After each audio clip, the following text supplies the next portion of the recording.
very good morning, ladies and gentlemen. Welcome back once again to Mzansi Affairs right here on Share Radio, brought to you by Share Online. When we are live each and every time around Tuesday, that is when we are bringing you some of the top headlines that are going on and have been going on the past weekends, and coming here to discuss them with you and get a little bit of your views and what do you think of the discussion, and finding solutions right here. My name is Moeketi Maimane, and I will be your host today, and joining me all the way from Pretoria is Mr. Jabulani, in which I will let him introduce himself. Mr. JP.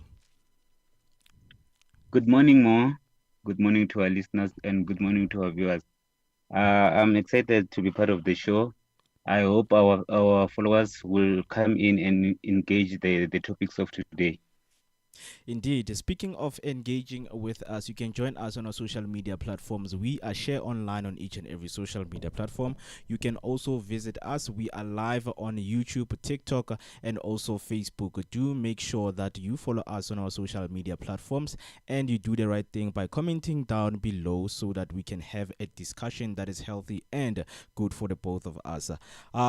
In today's headlines, we are going to be discussing the tribute and the warm tributes that have been given to the people that we have lost, especially people whom we call our leaders, who have led and shaped, in the business industry and of course in the financial industry. We are pouring tribute to TITO MBOWENI, Ratantata, and the 7 people that were gunned down in Orange Farm. Also, the 6 Naledi children who also died because of food poisoning. And in the funeral, it was announced that the 6th children was announced dead while they were in hospital. And please, guys, we are opened up for discussions so that we can discuss the way forwards on what to do. And in terms of the manufacturing, when it comes to the Naledi children who died, what are the steps? Because Banyaza Lesufi, was also involved and called, for a broader investigation of what happened. So please do make sure that you stay with us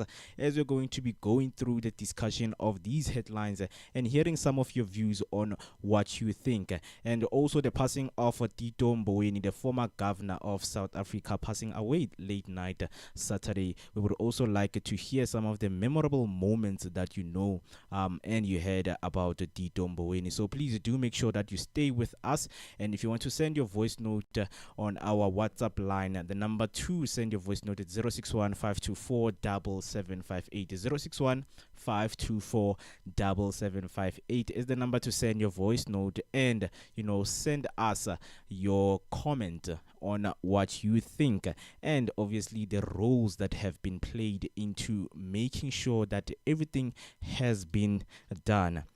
On the other news, we're also going to discuss the BELA bill, in which was explained, and Minister of Education Siviwe Khwarube is set and has told that the BELA Act implementation discussions are now underway, something that we're going to get deep into after when we have came to our break, because a lot of people do not understand what is the BELA Act, and also speaking about implementing the BELA Act while there's a GNU, and people having different opinions and views about the act when it comes to our education system right here in South Africa. So please do make sure that you stay with us on our social media platforms so that when we discuss these, we can get your view from wherever you are. So Mr. JP, before we get into deep into our headlines, we are remembering our one and only the governor, our former governor, Mr. TITO MBOWENI. So I just want to know from you, when you received the news, what was it like? Of course, Mo, I was shocked to hear such news because Mr.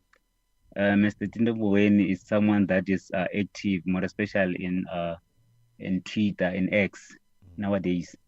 So we always followed him and check what he's doing.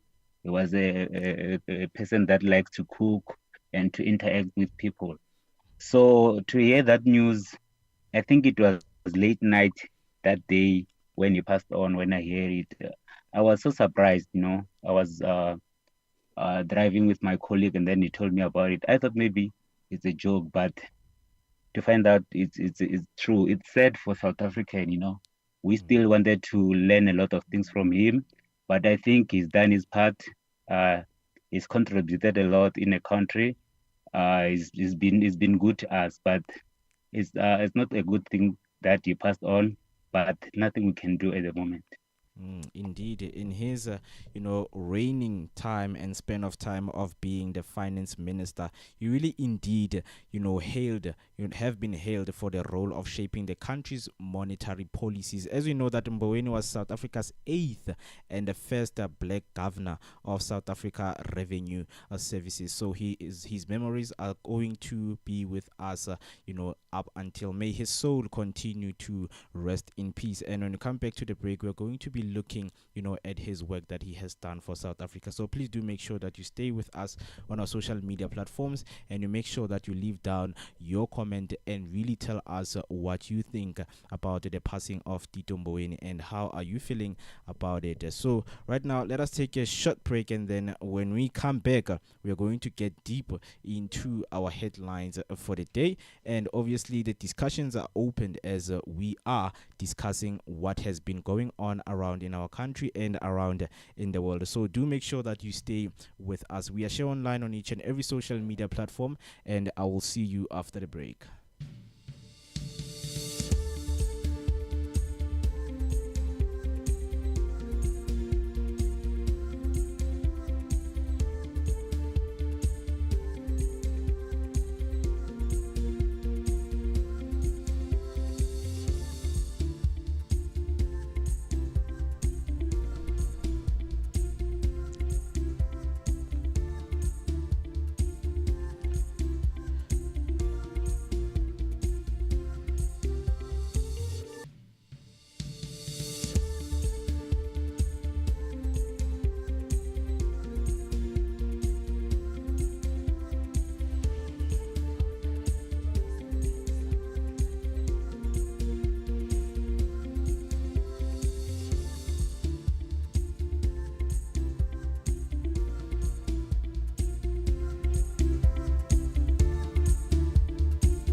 Thank you for staying with us, and welcome back to Mzansi Affairs. My name is Moketi Maimani, and joined on the call all the way from Pretoria is Mr. Jabulan, who will be co-hosting with me. We're still in discussion of our today's headlines, in which the first one is honors, and tributes being poured to Mr. TITO MBOWENI, and also going to be speaking about the 5 children that died in Naledi due to food poisoning from their local spaza shop. And also they received the news while they were in the funeral that the 6th, children that ate the snacks also lost their lives. So getting deeper into what we were speaking about before the break, as we spoke about the tribute pouring for former finance minister TITO MBOWENI. TITO MBOWENI will be remembered for his contribution to the labor law framework and economic development of South Africa, employment and labor. Also, the people that TITO MBOWENI, worked with, they also poured their tribute. One of their people is Nomakosazana Meth. She said, "I'm deeply shocked and pained by the passing away of this comrade and colleague, MBOWENI. It seems so sudden and unexpected. In MBOWENI, we have lost a brilliant astute and a selfless activist. He will be remembered for his contribution to the labor law framework and the economic development of the country. He will be sorely missed. Meth expressed condolences on TITO MBOWENI's passing, who was South Africa's first Labour Minister from May 1994 to July 1998. He was appointed by the late former President Mr. Nelson Mandela. His playful online presence earned him affectionate nickname like Uncle Tito and the Duke of Magubaskloof, Meth said. And also looking at what Mr. TITO MBOWENI has done for the country. It is said to write about TITO MBOWENI. A lot of authors, they stated that it is said to write about TITO MBOWENI, in the past tense, as we continue to remember him with his remarkable works that he has done for South Africa. He was born in 16 March 1959 in Tzaneen, a town in South Africa in what was then the Transvaal.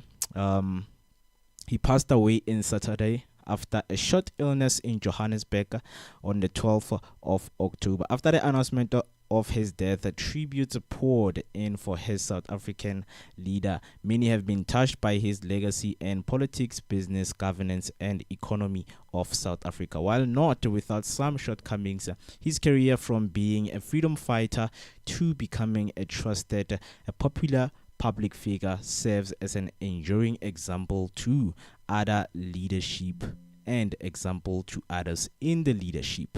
A career in service of society, Mr. TITO MBOWENI during his lifetime managed to achieve multiple accomplishments. The first period of his career was a member of the ANC Liberation Movement in exile, where he served the deputy of head of the Department of the Economic Policy in the ANC. Political and public service was a second part of his career. So there's a lot to actually discuss with Mr. TITO MBOWENI, and his legacy, leaves a successful transformation from a freedom fighter to a businessman, central banker, politician.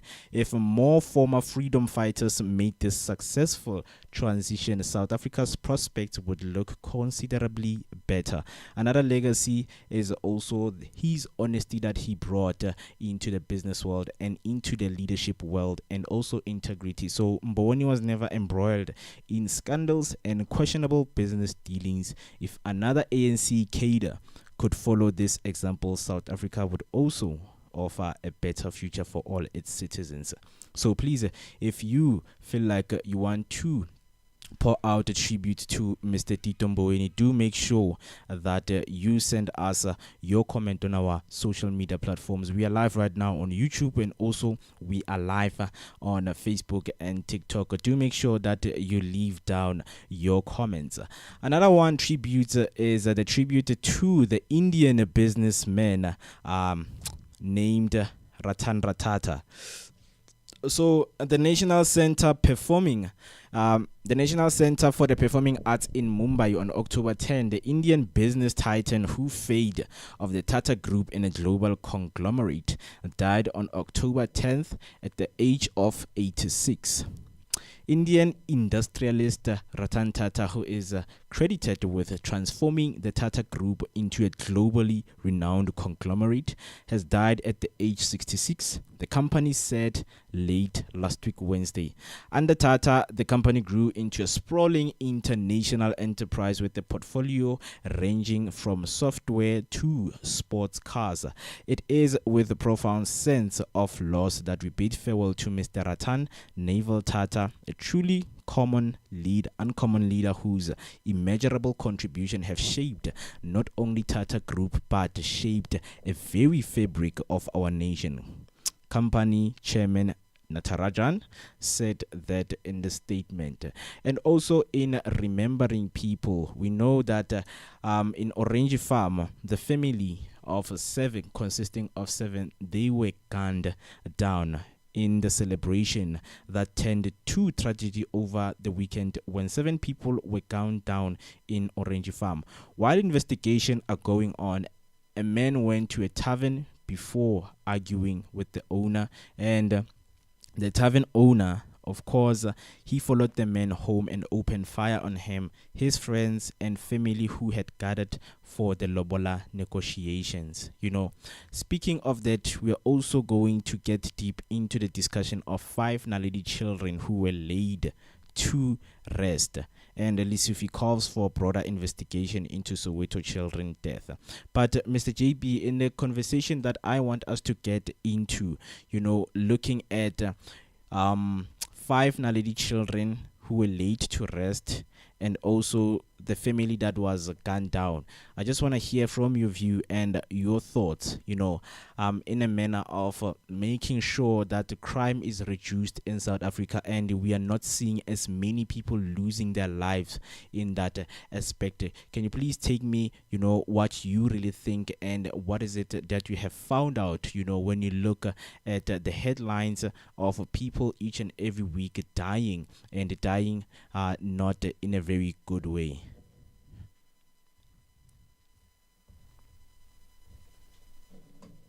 Of course, it's a disappointing to talk about death more everywhere.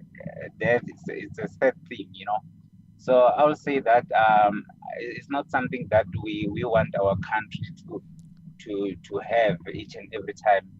When we look at the news, we see people are dying left, right, and center, you know, because it's one of those things that people that are dying is someone's family, and those people are valuable in their family. So it's very sad, and some people can understand that because if it's not happening to you, you hear it from far. You will think maybe it's not the reality, but the reality is like it's happening, and someone's children is dying somewhere, and those people are broken because they think that when we have kids, they're supposed to bury their parents. That's how we're supposed to grow. And then those kids need to grow and have a better future for all, you know. So if parents are burying children each and every time, it's a very bad news. We don't want to hear something like that. And you know, when it comes to crime in our country, it's something that we need to enforce the laws and make sure that there are people that are making sure that everything runs smoothly, and crime is something that we not condemn as a country, as a communities. We need to hold hands together, fight crime, try by all means to avoid such things to happen in our areas, because like these things happen different time in different areas.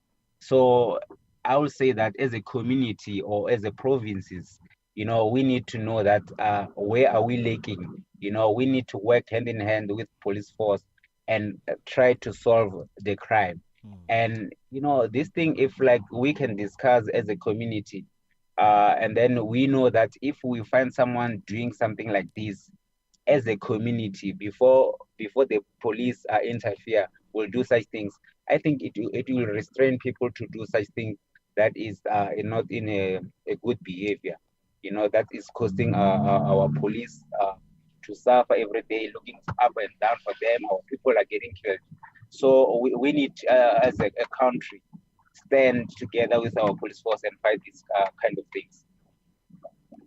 Yeah, I mean, that's the reality of it because when you look at the story itself, they saying, while the investigations are ongoing, a man went to a tavern, before arguing with the owner, and the tavern owner followed the man home and opened the fire on him, his friends, and the family who had gathered for the Lobola negotiations. I mean, it speaks about the sadness of crime and the sadness of unruly people that we have, and the constitution.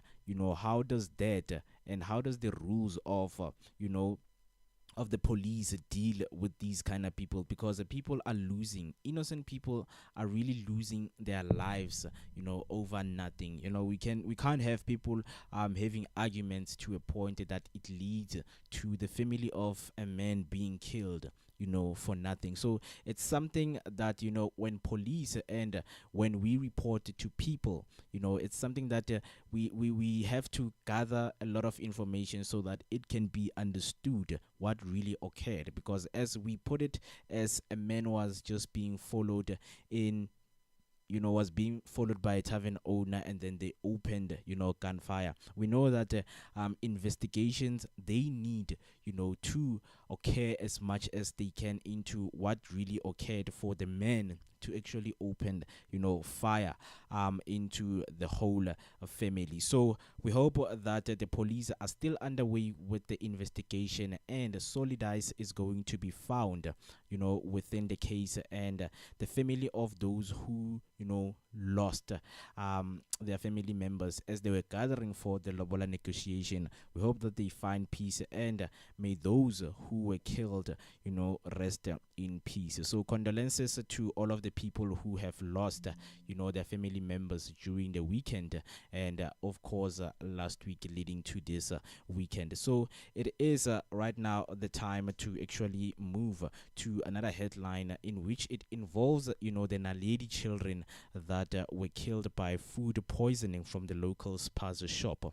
So it was said that the children went and consumed, snacks from a spaza shop, and lately, the kids felt unwell, and, the kids, they found themselves in the hospital, and they just saw, kids feeling ill, and they were rushed into the hospital. And a mass funeral for the 5 children who died of suspected food poisoning is, took place in Naledi in Soweto. So the children were between the ages of 6 and 10. The community is mourning. They are still mourning the tragic death of the children who are believed to have succumbed to suspected food poisoning. The children reportedly fell ill after consuming food from a local spaza shop. Because this thing does not, it's not the first time Naledi resident face these, this such situation, because a year later, the family of 2 Naledi kids, they still await for closure of what happened. The same month, last year's victim did not die from eating biscuits, so that's when the Joburg minister, Joburg Health MC, released a report, because the families of 2 children who died in October, which is last year 2023, after eating biscuits allegedly bought from a local spaza shop in Naledi, Soweto, are still in the dark about what caused their death. For a year, none of the authorities have given them feedback on the investigation or the post-mortem results. The late Leon Jelle's uncle, Tsepo Williams, said, "We've gone to the police station a number of times, constantly asking for an update, and each time we are told that the investigation take long. All this, we are not getting any closure. The case has gone cold with no progress, and often it seems as if we are begging them to tell us something." He said the family has yet to receive the post-mortem results to find out what was the actual cause of death. We have not been told anything. No one has visited our home with any result to tell us what happened to our boy. We are in the dark, and I am scared and worried that this might also be the same for this, and also speaking, taking the statement from what Mr. Tsepo Williams just said. He said he is scared that this thing could happen to another kid. And now, we are from a funeral of, 5 children, and the 6th one literally died in the hospital. So, Mr. JP, it is so sad that, we let things like this to slide, and we never take any accountability and showing remorse, and also standing up to what is happening in our communities. I just want to hear your thought, because this thing happened last year around October, the same month. So I don't know, what do you think, should be done in terms of when it happened the first time? Because 2 children died from eating the biscuits. Now we have six, I mean, who have died. So, what do you think, the procedures are looking like so that these kind of things cannot happen again? Yeah, if you remember my opening statement, more it's a very sad thing. You know what's happening in our country, more especially when it comes to our policing force and investigation when matters like this happen. You know, so it's a very disappointing that we this thing is proceeding while we have another case that are pending. So it shows that there is nothing that is happening really, you know, and it shows that the fact that the police or whoever that is investigating, they don't care because maybe it's not their family members. But remember, the people that lost the kids, they are in pain more than everyone. To us people, it's something that we can say that we heard that their two kids died eating biscuits from the Indian shops on whatever, and then it will pass and slide. But to the family, it's something that they can remember every day and live with that wound.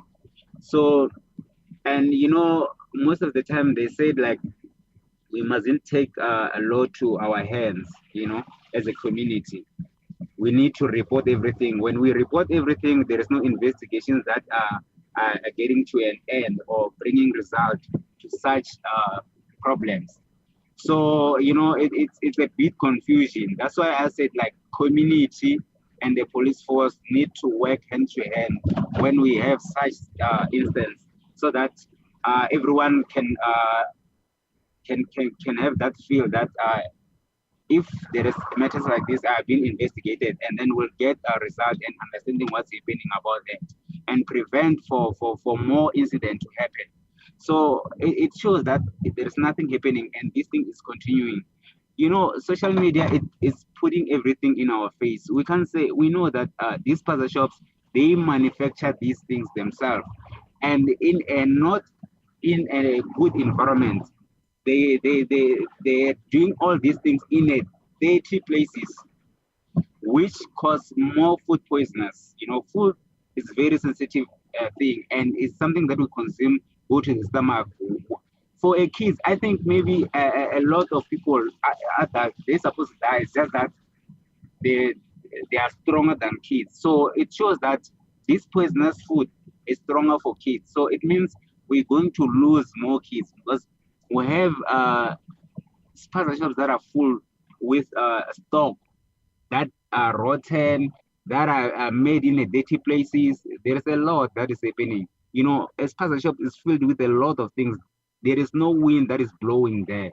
But our kids, we let our kids go there and buy those things, you know, and we're spending money to kill our kids. Imagine what kind of a government are we living in, and they are not taking action. This thing is supposed to have a task force, people that are going to deal with in the first incident. But we moving up to so far until we lose another six. I'm telling you, we still gonna lose more, and there's nothing being done about that. So it's a very sad thing. I think this thing our politicians need to take it into consideration and be responsible for what's happening and take action. Try to get new people that will deal with food poisoners, investigators, sponsor shops, and everything. Regulate rules and laws that gonna be tight, and people must show whatever that they're selling where they get from. Such things it will help a lot and make things easier for us because we are in a dark and we are in a big crisis. So something needs to be done. Indeed, speaking about something needs to be done, Mr. Lesufi, has, reported in a statement that they will undergo, he is, making sure that the implementation of the investigation are really taking place and they will undergo the investigation of the manufacturers, who had, given the stock to the shops. So right now we're going to take a short break, and then when we come back, we are going to continue discussing our main headlines that we have right here. So please do make sure that you leave down your comment. I see some of the comments right there on YouTube. So we're just going to take a short break, and then when we come back, we are going to finish off with the headline that we're speaking about, which is the 5 Naledi children finally laid to rest. So please do make sure that you stay with us. We are share online on each and every social media platform.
Thank you.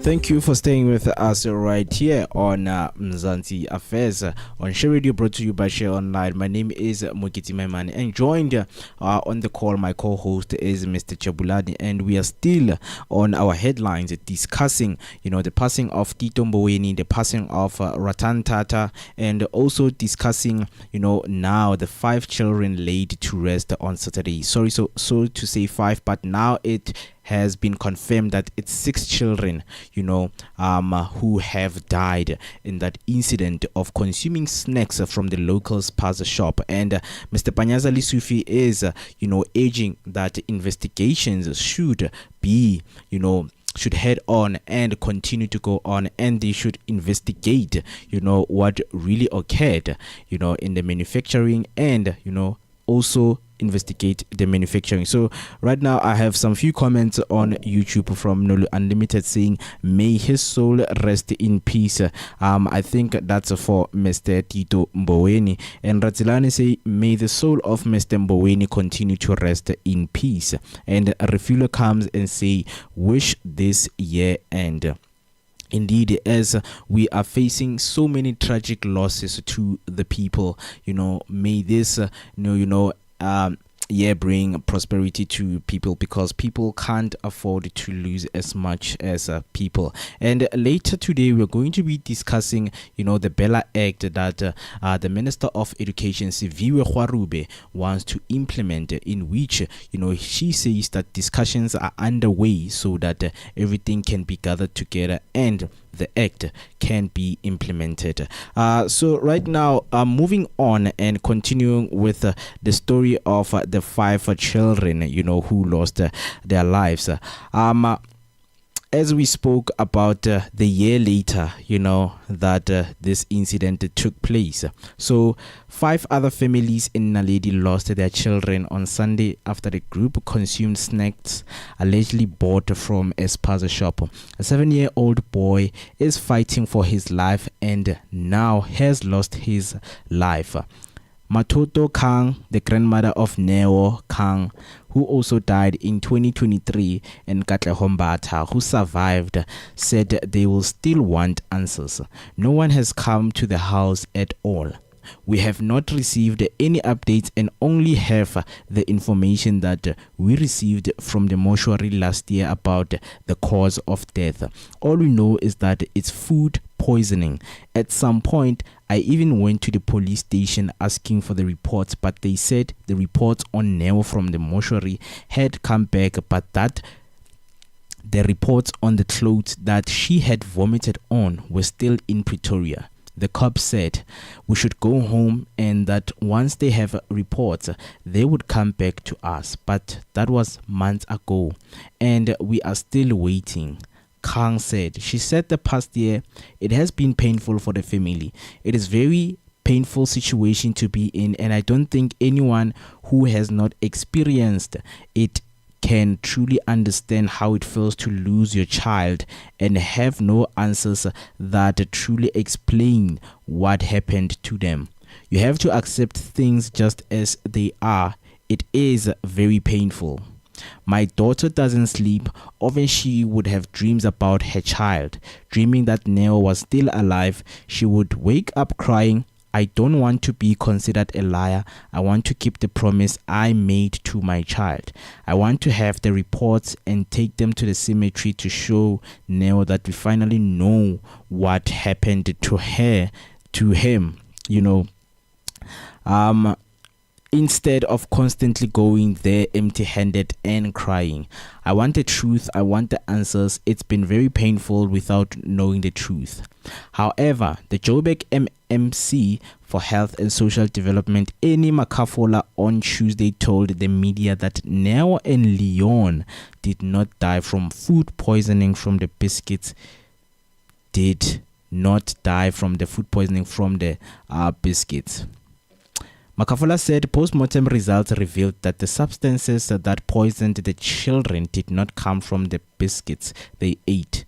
We had suspected it was food poisoning, but according to the reports we got from the lab, it was not. The samples that we took from the snacks did not match with that food that poisoned them. According to the post-mortem, the results cause of death was something they had consumed, but not the snacks. That's why we are urging the community. The things we use to get rid of rodents, poisons that we use to get rid of rats, and everything in our households, we need to make sure that our children don't have access to them at all. We need to start educating the community this time around on death of 5 children in the same area. We are also waiting for the results to also determine the cause of death. Kang and Williams said they felt the pain of the families of the 5 children who died recently. We wish the families well and God bless them because it's going to be a very long journey. Williams and Kang alleged that the spaza shops where the 5 children bought snacks from on Sunday was owned by the same person who allegedly sold their children biscuits last year. They said the shop owner closed the store and moved 2 streets away to open another. And here we are again facing the similar situation. It's painful to know that you can't do anything but wait for answers. My sister is in pain. She may put on strong front, but I know that she is still mourning Leon. Earlier on Tuesday, the community demanded that the spaza shops in Naledi be closed and that the owners should leave. One resident, Mamokete Motseki, said the community was deeply hurt by the recent death. We are in pain, especially after hearing that their deaths were caused by the snacks they ate from the spaza shop. So today in the morning, we decided we wanted them shop owners gone so that we can be able to see what is killing our children if it's not them. Another community member, Kopile Khodi, said they peacefully requested the spaza shops owners to close their shops. We didn't go there in an aggression or anger. We just wanted them to understand what needs to be done for the community to be safe. We don't know what exactly killed the children, but to be on the safer side, we want them to go. This can't keep happening and no one is held responsible. Something needs to happen and the children need to be safe. Lekhodi said when she was asked these questions, and as you can see right now in your images, we had somebody in the ground, and they brought back the footages that was happening on Sunday when the funeral took place. And as you can see right there that, the streets were filled by a lot of cars and of course, the hairs, moving their coffins to where they will be, where they had their final resting place. And we continue to say, may their soul continue to rest in peace. And it was unfortunate that we were hoping that the one who was in hospital would literally fight for his life, and come back to leave, because there were still children. It's children aged from 6 to 5. So it was unfortunate that the one who was in intensive care unit, lost their lives during the funeral right there in Sunday. So we just hope, things should be done in a right way so that, the families can get closure into what really happened and what really occurred. So Mr. JP, from reading the words from the parents on how they are feeling and how they wanted these matters to be taken into real consideration and real act, what is your thought about what should be done in terms of making sure that the children are kept safe from these kind of situations? It's a clear message. More, the parents are seeking justice and a closure. So it's very painful to hear such words. If you can be in their shoes, you can tell that it's more hateful. And more especially if there is nothing happening after that. It looks like a water under the bridge, So, this kind of things is it's a very sensitive subject to talk about, because you might find that if there is no investigations, there are people that are taking pride from those people that are selling the things that are killing people. So it's a long story, and it seems like they are follow up in this matter. So I think it will unfold, and we'll see what really happening in our justice system when we don't get answers. So people are following up, and the parents are following up. They seek justice and they seek closure in this matter. So I think as a country as well, we need to, because when it happened to your child, that's where you're gonna feel the most. And if there are cases that are still pending for other kids, what might happen to your case?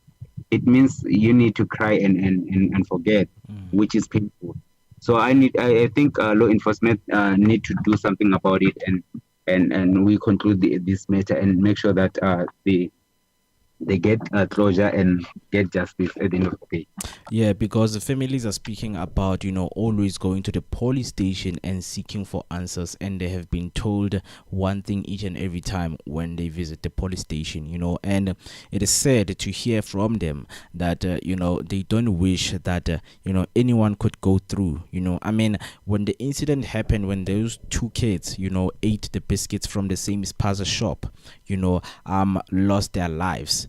The families never wish that this thing could happen to somebody else, but unfortunately it has happened to the 6 families who have literally lost their children. So it is something that needs to be taken into the consideration.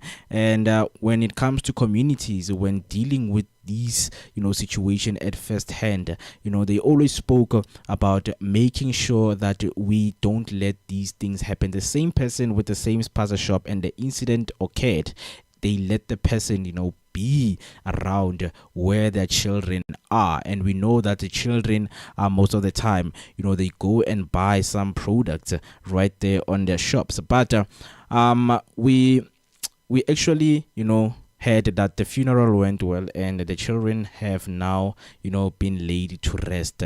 And of course we're still going to receive some news on when will be the funeral of the 6th child who lost their life on intensive care right after the 5 were buried. So Gauteng Premier Panyaza Lesufi has called on law enforcement to speed up the process of identifying the manufacturer of the food consumed by the 5 children who died in Soweto. News of the death of the 6th child arrived during the funeral of the 5 children. Lesufi was speaking during the funeral ceremony held in Naledi, Soweto on a Sunday. So also a follow-up, Johannesburg Gauteng Premier, So Lesufi, while was speaking on the ceremony that was held on Soweto Sunday, he has called, that the manufacturers, they should be identified as quickly as possible so that we cannot experience the same, situation once more again, whereby we will be burying, these young kids. I mean, no parent want to bury their own kids, So Lesufi has called for a broader investigation, into the Soweto children, and we literally hope that it is going to be brought forward to people. And when people get this information, it is not only, to follow minor information, but to follow up, because people are really losing their lives. Any information that you have that you want to share with us, please do make sure that you comment down below on our social media platforms. We are share online on each and every social media platform, and you can comment down below. We are live right now on YouTube, Facebook, and also TikTok. So please do follow our social media platforms, talk with us, communicate with us, engage with us. If you want to call in right now, the number to call is 061-524-7758. 061-524-7758 is the number to call and send us your voice note in. Right now we're going to take a short break, and then when we come back, we are going to discuss the BELA Act that the Minister of Education, of Basic Education, Siviwe Kwarube, wants to implement, and she said that the discussions right now are underway. So let us take a short break, and then when we come back, we're going to continue with our discussion.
the other news, Education Minister says BELA Act implementation discussions are underway. While providing updates on the BELA Act and its implementation, Basic Education Minister Siviwe Kwarube addressed concern about her support for the legislation.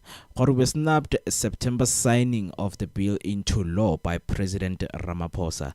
She says she will implement the bill and its operational aspects are now being discussed. So whoever right now is watching, they're asking themselves that what is the BELA Act and how does it work? So for you who doesn't know, so the BELA Act is the Basic Education Laws Amendment. So right now I'm about to read to you what does it serve and what does it do. So the BELA Act, formerly known as the Basic Education Laws Amendment Act, is a South African legislation that introduces significant changes into the education system. It includes provision related to compulsory schooling from grade R, control over language policy and curriculums, and a ban on corporal punishment. The Act aims to strengthen governance in the education sector. So that is, what the BELA Act actually means. So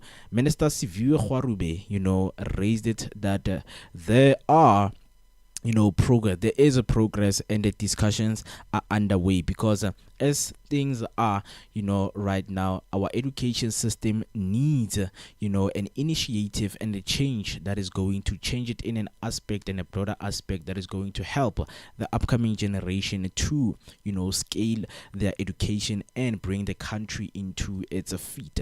So obviously the bill is something that people want to understand. And whenever she was speaking, to the reporters, she spoke about the GNU as much as that there are parties that are opposing the BELA Act, saying that is going to cause a lot of confusion and into what things are looking like right now in our education system. Because another thing about the GNU that she mentioned is that it is going to be difficult as, they have to sit down with the 11 parties that have signed to become part of the GNU. Before we just go, deep into it, Mr. JP, I just want to get your view, into the BELA Act, because the minister speaks about making sure that the education system in South Africa, especially the basic education, is being brought into the table, and a lot of things are being implemented and changed. We saw that curriculums have stayed the same for the couple of years. So they want to implement a change that is going to bring different curriculums into different schools so that they can be shifted, especially in the unemployment rate of South Africa. So I just want to know your thoughts about this BELA Act being signed into bill.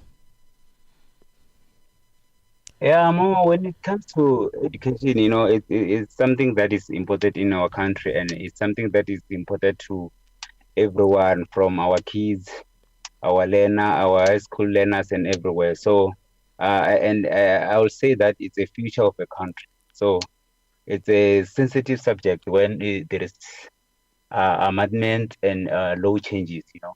So I'm glad that we have 11 parties in there that need to discuss this issue.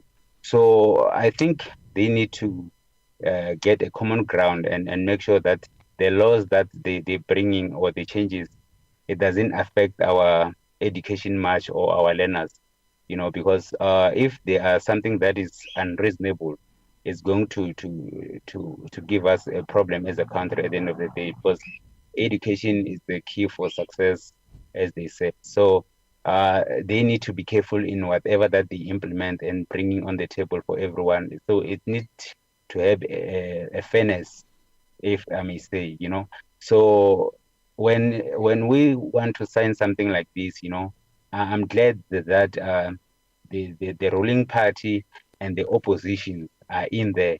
So I think the common ground will come, and when they sit on the boardroom and discuss about it, before they sign anything, it will be fair for everyone. I mean, obviously, in the discussion, we have the main question that are asked about the BELA Act, that, the BELA Bill explained what happens next for South Africa schools. And the other question is, what is the BELA bill? And why is the DA opposed to the BELA bill? Mother tongue education a constitutional right? The broader implication, education reform or overreach? Will the BELA bill survive court challenges? So, with the first question, what happens next for South Africa schools? The Basic Education Laws Amendment Bill, which President Cyril Ramaphosa is set to sign, in law, which he signed on the 13th of September 2024, represents one of the most controversial pieces, of educational legislation in South Africa's recent history. The bill proposes various amendments to South African Schools Act of 84 of 1996 and the Employment of Educator Act 76 of 1998, ostensibly to modernize and streamline governance within the education sector. However, it has faced a substantial opposition from a wide array of political parties, civil society groups, and educational stakeholders. So the second question that was asked is that what is the BELA bill? So this is the bill, broken down for you. At its core, the BELA bill seeks to make several significant changes to South Africa's education landscape, and it highlights most notable amendments. Those amendments are: the first one is making grade R compulsory. The bill mandates that grade R becomes a part of the compulsory education system. Currently, many parents, particularly in disadvantaged areas, cannot afford to send their children to grade R due to financial constraints. By making it compulsory, the bill aims to level the playing field and ensure that all children begin their formal education on an equal footing. Language policy in schools. Number 2. One of the most contentious aspects of the BELA bill is the proposal to give provincial heads of departments, which are the HODs, more control over schools' language and admission policies, removing some decision-making power from school governing bodies, which is the SGBs. This provision had been set as a direct attack on schools that teach in Afrikaans, with critics arguing that it undermines the constitutional right to mother tongue education. Number 3 is the penalties for non-compliance. The bill imposes strict penalties for parents who fail to ensure their children attend school, with possible jail time for neglecting this duty. Additionally, it strengthens rules around the student misconduct, giving schools the power to immediately suspend students for serious infractions. Number 4, homeschooling regulation. The bill introduces stringent new requirements for parents who choose to homeschool their children, including compulsory registration and independent assessment of the children's educational progress. The ban on corporal punishment and initiation practices. The bill reinforces the ban on corporal punishment and harsh initiations practices in schools, which aligns with broader child protection in laws in South Africa. Before we go into that, in explaining what is the BELA bill and the notable amendments that I just went through right now, there are people who are opposing. So right now the main question and the discussion that we must have with the people who are watching and whoever is watching right now is that, do you oppose the BELA bill? Is the BELA bill a bill that needs to be implemented for the school curriculums right now? Because they are speaking about the most important thing, not mentioning the other, is making grade R compulsory. It is very important for children to have the foundation of the education that they need. So with the bill being stated and also the amendments that are there under the bill, it's something that is of discussion. If you are opposing it, you are free to do so, and please tell us right down there on the comment section, and tell us the reasons of is this the bill, is this the good bill, or it's just something that is way totally different from what we are facing in our country. So the next question is, why is the DA opposed to the BELA bill? A key member of the government of National Unity has been vocal in its opposition to the BELA bill. A DA leader, John Steenhuisen, has expressed concern that the bill is unconstitutional, particularly in its handling of language policy. The DA argues that the bill violates the right to mother tongue education, enshrined in the South African Constitution. The party also believes that transferring decision-making authority on language and admission from SGBs to provincial education departments is a power grab by the government, effectively centralizing control over schools and reducing the autonomy of local communities and parents. Moreover, the DA fears that the bill's passage could jeopardize the stability of the GNU, as it directly contradicts in the spirit of cooperation and compromise that underpins the coalition government. Steenhuisen has warned that if Ramaphosa proceeds with signing the bill, the DA may consider withdrawing from the coalition, which could lead to significant political instability. It's something that we're speaking about, and the minister has raised that it is difficult to come up with such amendments, especially in the coalition that consists of different 11 parties, and they serve a different part in the country's democracy, so if we're going to have people coming up with ideas on how to move and how to implement things, and we have opposing parties and saying that these kind of things are unconstitutional, it's going to be a problem. So Mr. JB, so the DA, they opposed to the BELA bill. They feel like it's unconstitutional. So what role do you think implementing things that are going to help in the country is formed around the GNU, so what do you think that role of these whole parties formed together, coming up with the solutions, but those solutions, they end up being opposed? What is your thought around that? In my opening statement, I've said that education is important for the country, so it's good that we have the GNU, when we have a certain a bill like that need to be signed. Everyone is part of the governance, which is fair, and then I can say that democracy need to lead, and then that it will make sure that certain things that they don't agree with in the bill, it need to be fixed.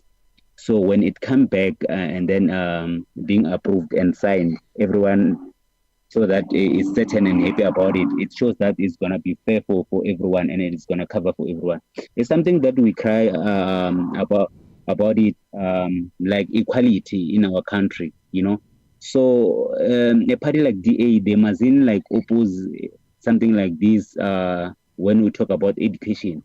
When it comes to equality, it need to be raised like this. They need to be concerned to show that they show fairness, and we're living in a democracy world, So it mustn't be certain things like health, and then school things, and then what about equality? It's a problem in our country. So once we have the GNU, it's where we have more time to raise concern and solve so many problems for so many people, because at the end of the day, they are our leaders, and our leaders need to lead a country to a right direction. Indeed. Also, speaking about the right direction, I think So, and then they need to take a better. I think the better decision that are going to make everyone to be settled.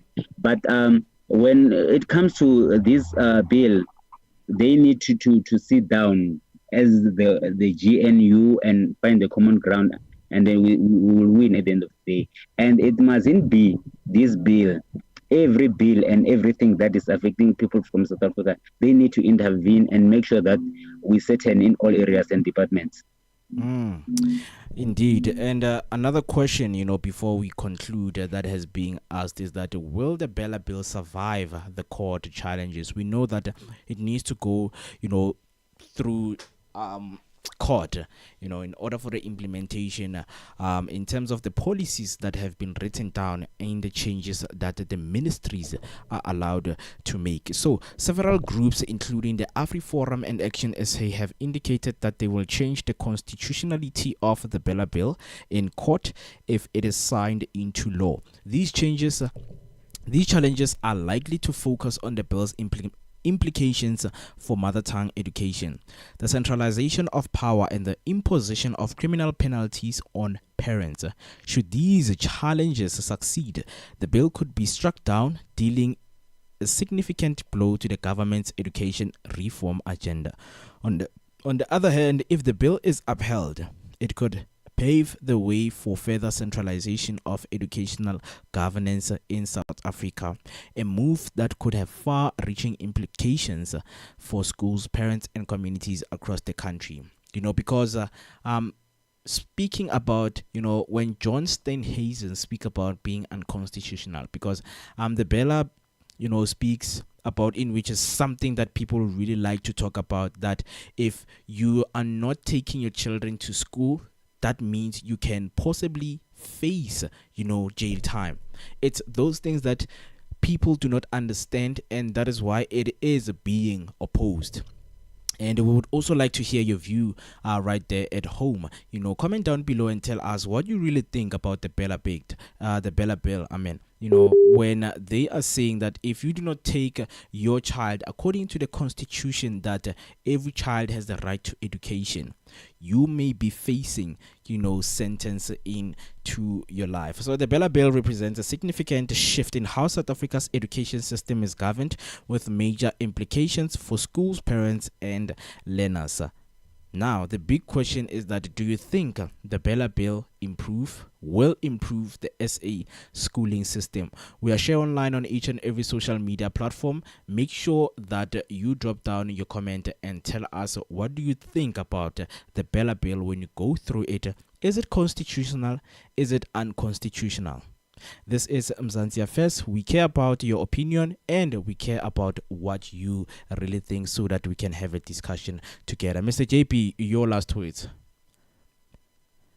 I I think we had a number of issues that we have been talking about today.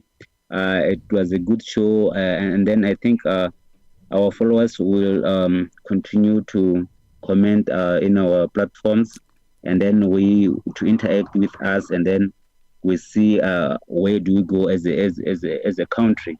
It's very important to discuss such issues. I'm glad that each and every Tuesday we have this small time to discuss and to see how other people think about it. It's not all about our opinions, but it's open for everyone as a country. So I think whatever that we discussed, it was nice. And then those who lose people, may their soul rest in peace. I think next week we'll have to come to the panel again and discuss other issues that our country have. So I'm glad more that we have a good day. Indeed, thank you so much for that. We are sharing online on each and every social media platform. My name is Moketi Maimane, and I was joined by Mr. Jabulani. Do make sure that you follow us on our social media platforms. We are going to be right here, same time, same place, next week, Tuesday, right here on Share Radio, brought to you by Share Online. Please have a blessed day. Thank you.